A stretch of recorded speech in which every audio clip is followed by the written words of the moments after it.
పంచారామ క్షేత్రాల్లో ఒకటైన పశ్చిమ గోదావరి జిల్లా భీమవరం సోమేశ్వర జనార్దన స్వామివారి ఆలయంలో కార్తీక మాసోత్సవాలు అక్టోబర్ 22 నుండి అత్యంత వైభవంగా ప్రారంభం కానున్నాయి.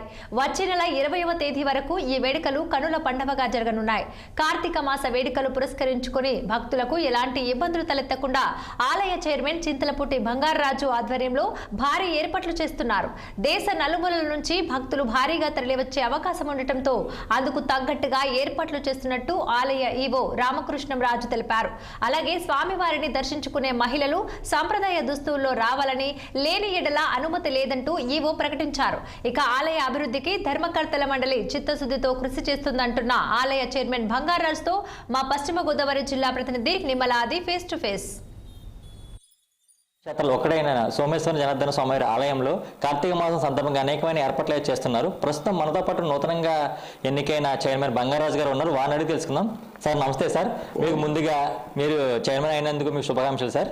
అయితే ఈ సంవత్సరం అంటే ఈ కార్తీక మాసం సంబంధించి ఇక్కడ ఎటువంటి ఏర్పాట్లు చేస్తున్నారు, వచ్చే భక్తులకైతే ఎటువంటి సౌకర్యాలు అయితే మీ చైర్మన్గా అయ్యారు కదా, మీ ధర్మకర్త మండలి ద్వారా ఏ విధమైన సౌకర్యాలు అయితే కల్పిస్తున్నారు? ఓం నమో శివాయ. పిఎస్సి చైర్మన్ నందిబాబు గారి సహకారంతో ఈ ధర్మకర్తల మండలి ఏర్పాటు చేయడం జరిగింది. అలాగే దూరం నుంచి వచ్చేటువంటి భక్తులందరికీ కూడా అన్ని ఏర్పాట్లు చేస్తాం.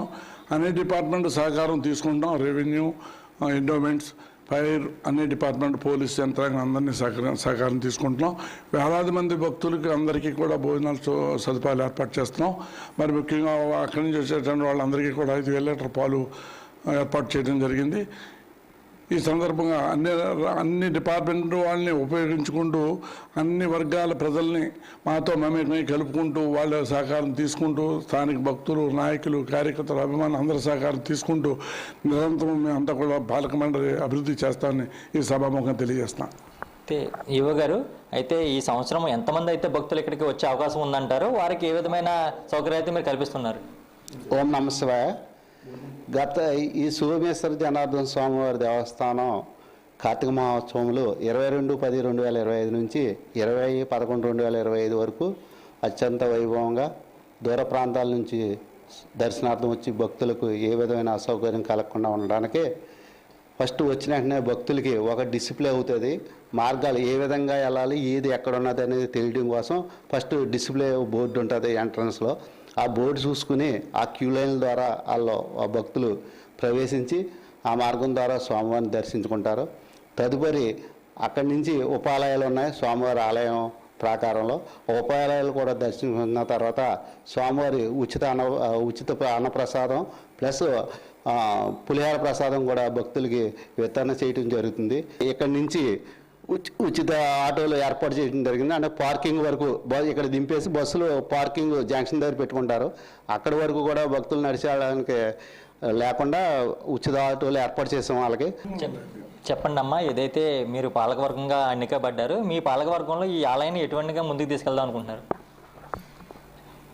మేము ఈ చంద్రప్రతిష్ఠ అయినటువంటి సోమేశ్వర ఆలయంలో మన ఎమ్మెల్యే గారు తోట సీతారామలక్ష్మి గారు వారందరూ కలిసి మా పాలక మండలిని నిర్ణయించారండి. మేము ఈ సోమేశ్వరుడికి అత్యంత భక్తి శ్రద్ధలతో భక్తులకు సహాయం చేయాలి అని సంకల్పం పెట్టుకున్నామండి. పాలకవర్గ సభ్యులుగా మీరు స్వామివారికి ఏ విధమైన సేవ చేద్దాం అనుకుంటున్నారు? ఓం నమ శివాయ అండి. మేము నూతనంగా ఎన్నికైన ట్రస్ట్ బోర్డు సభ్యులు అండి. మా చైర్మన్ గారు బంగారరాజు గారు ఆధ్వర్యంలో, అలాగే ఈవో గారు రామకృష్ణరాజు గారు సహకారంతో, అలాగే గుడి అర్చకులు, అలాగే గునుపూడి స్థానికులు, ప్రజలు సహకారంతో ఈ కార్తీక మాసంలో ఇచ్చేసే భక్తులకి సంపూర్ణ దర్శనం, ఎటువంటి ఆటంకం లేకుండా సంపూర్ణ దర్శనం కలిగించాలని మేమందరం దృఢ సంకల్పంతో ముందుకు వెళ్తున్నామండి. ఏదైతే ఈ కార్తీక మాసంలో ఇక్కడ ఉన్న ఈ గునుపూడి సోమేశ్వర జనార్దన ఆలయంలో అత్యంత ఘనంగా అయితే ఈ కార్తీక మాసం వేడుకలు అయితే నిర్వహిస్తామని, వచ్చిన భక్తులకు ఎటువంటి ఆటంకం లేకుండా ప్రతి భక్తులకు ఉదయం 11 నుంచి 3 గంటల వరకు అఖండ అన్న సమారాధన అయితే ప్రతిరోజు కూడా ఏర్పాటు చేస్తామని, అలాగే దాతల సహకారంతో, ఇటు చైర్మన్ గారి సహకారంతో వచ్చిన భక్తులకి పాలు కూడా ఏర్పాటు చేస్తామని, ఎవరు కూడా ఏ విధమైన ఇబ్బంది పడకుండా స్వామివారిని అయితే దర్శనం చేసుకోవాలని మనతో పాటు ఆలయ చైర్మన్ బంగారాజు గారు, ఆలయ యువ గారు తెలియజేశారు. ఆది పశ్చిమ గోదావరి జిల్లా నుండి.